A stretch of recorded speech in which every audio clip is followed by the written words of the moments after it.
نی آرد میمانده، نی روغن مانده، نی چوب سوخت مانده، هیچ چیز نداریم. انشالله که حل شود. اندازی مشکل شما بفرمایید.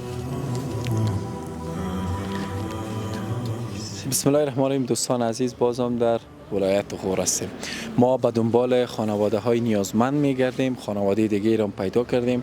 البته تاکنون الحمدلله بغیر از کمک های مواد غذایی که 2.5 خانواده به تقریبا این خانواده دهم است که ما اینا را میایم و پول نقدی به شکل ایمرجنسی گونه کمک میکنیم. میریم داخل وضعیت خانواده را خودتان ببینین. خوب هستین کاکا؟ فضل خدا شما خوب. چطور است وضعیت اقتصادیتان و چند نفر هستین؟ ماشاءالله ما 9 نفر نفوس هستیم به این خانواده. 9 نفر. فرزندای شماست تماما؟ بله. مقصد از وضع اقتصادی بسیار مشکل داریم دیگه. بی حد مشکل داریم. کجا بیشتر دیگه راه نداریم. نی آرد میمانده، نی روغن مانده، نی چوب سوخت مانده، هیچ چیز نداریم. فقط تنها به خدا ششتیم که کلام مسلمانی ما کمک میکنه. خب چند بچه چند دخترک دارین؟ 4 تا بچه دارم، 3 تا دختر دارم. 4 بچه 3 دختر. بله. خدا مشکلتان حل کنه. در زمستان آمادگی چیزی دارین؟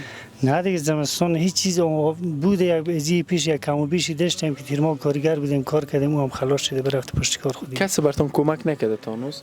کمک بکردن بسیار ناچیز بوده که یعنی هیچ چیزی نبوده مقصد. و این بچه کتون است؟ ولی نه بچه ایم. خیلی به بخاری نزدیک نماندین؟ سرد هوا از اون خاطر گفتم.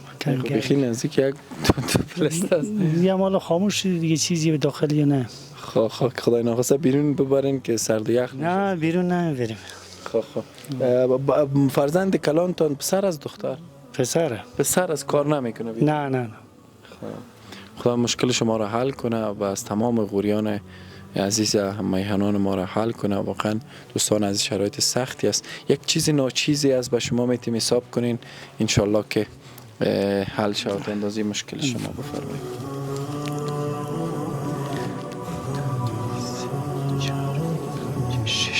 هفته